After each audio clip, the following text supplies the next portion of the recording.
Hey all, Hipper here. So it's Hipper time in more than one ways, people, and we are taking our Hipper out here. Almost 3 million XP on this ship, and of course using an agile build with Azure Lane Baltimore and Rune. And we're putting all into turret rotation as usual here. Also have that upgrade on the ship. Then we have double rudder as usual, and in the last upgrade we have the improved reload. So 3 really good sonars. That's, Hipper's gimmick, so make sure you use them. 2.1 rudder and 36 knots. So 59 win rate, not the greatest, not the worst. 1,244 pedals on this thing here. Yeah, well, it's one of the oldest ships in the game. So yeah, I guess I've been playing it a lot over the years, and I really like it. I think it's a lot of fun to play.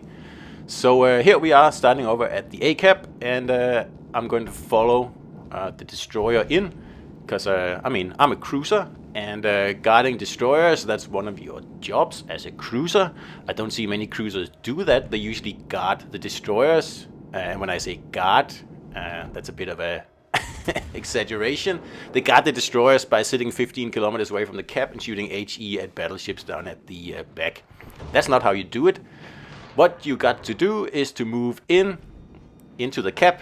So you're putting a bit of pressure on the Reds, and this Plymouth here, he's going to be easy to citadel, but we're going to have to sneak up on him, because there's 8 kilometers of open water between us, and even though he has AP, he could probably be able to actually sink me if I just, went for him. And he has battleship backup as well, so we need to go around this island first to get the bow, facing the battleship. That way we can push towards those two and hopefully finish off this annoying Plymouth here. Look, and he runs smoke. Like, I don't know why people run smoke on that ship. Like, why would you give up a radar? But anyway, now he's sitting in his smoke over there, and he's in a tight spot, as George Clooney would say, because he cannot radar my destroyer. And that's the whole point of being a destroyer. No, a cruiser. Sorry.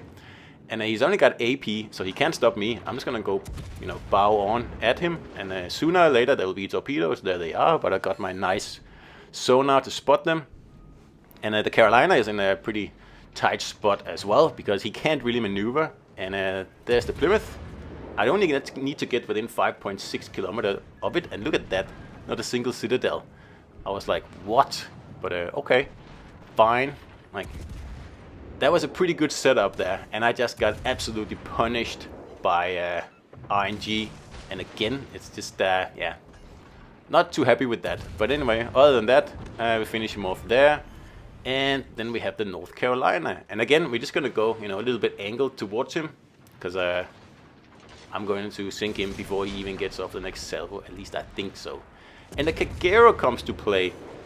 And if you watched the last community stream by Wargaming, you will know what I mean when I say I pull a sailing Robin here, because he used the sinking hulk of a ship to protect himself from I believe it was another battleship, but in this case here I'm using it to protect myself from the obvious torpedoes incoming from this Kagero here.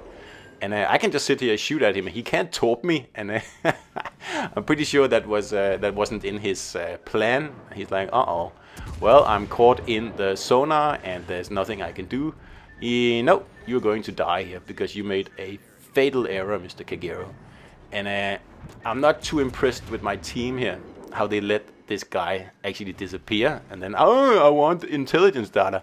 Dude, I had him spotted for the better part of a minute, and you didn't make a move at all. But fine, okay, I will move in to, a distance of 2 kilometers, so I can spot him again for you.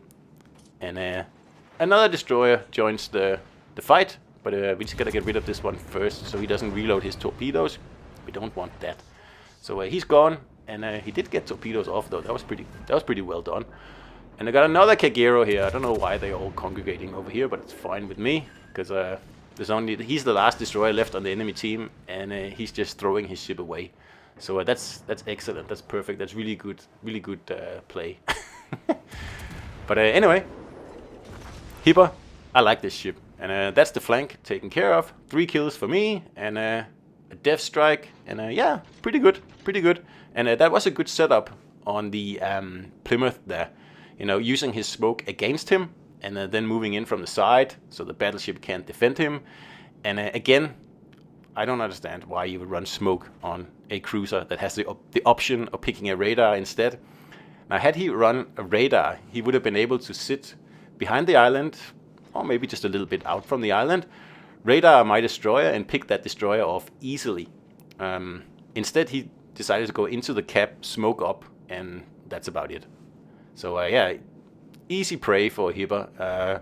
Although I didn't get as many citadels as I think I was owed in that situation there. But fine, we're not gonna complain more than necessary here. So we have a Weimar, an abomination ship over there. He's almost dead, so I'm probably not gonna make it up to him before he gets sunk. But there is a Scharnhorst, so he would be nice to torp. So we're gonna head up that way, and of course we're going to cap in the meantime because we're gonna multitask here. It is possible to do more than one thing at a time in this game here. It is possible, trust me. I have seen it done. So there's a cruiser left. I believe it is an Amalfi somewhere, and I kind of want to sink the Scharnhorst here, but Hipper is so slow. Like it's quite slow. It's 36 knots, unfortunately, and that is a downside to this ship here, because you just can't reposition that as quickly as you want to. Like, I want to get up to this island here, so I can ambush this guy with some torpedoes on the right side when he comes out, but I'm just too slow. And Hipper only has 6-kilometer torpedoes, so I can't even fire them early because they're not going to hit anything. And that's why you need to be close in Hipper, and that's the whole point of the ship.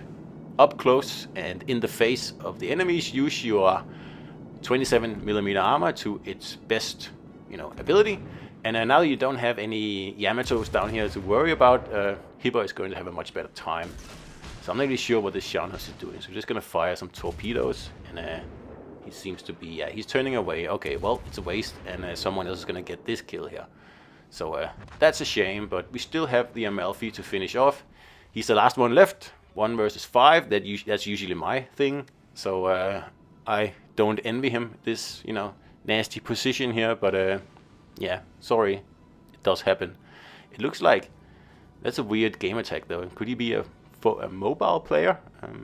Anyway, I don't know. But I'm just gonna go straight at him, go ham, like they say. Because if he shows broadside trying to get away from me, I'm going to citadel the bejesus out of him. And if he goes bow in towards me, which is the only thing he can do, really, then we're going to have a torpedo shootout, and I'm going to win that because I'm in a Hipper, and I'm in an agile Hipper, and I can outturn him on a dime. And that's also why, if you play an agile Hipper in the 1 versus 1 arena, or whatever it was, I don't know if it was arena, whatever it was, the 1 versus 1s, you can outturn any ship and you can get your torpedoes off before them and you will win. It's very simple. Of course, the Amalfi has torpedoes as well, but we're gonna wait until we're absolutely sure. And if he starts turning before me, I can still outturn him, so it's not gonna be a problem at all. And I have way more torpedoes, so just gonna remove some guns if I can first, and then I'm going to turn. Because like I said, I'm already finished my turn now, and he hasn't even started. And yep, that's an agile Hipper for you. Done. And yeah, don't take on a Hipper like that. It's not going to end well. But of course, in this case here, he didn't have much of a choice. He couldn't turn. I would citadel him then. And I mean, yeah, just bad luck. So 2 death strikes and 3200 XP. So hope you enjoyed it, and I'll see you out there.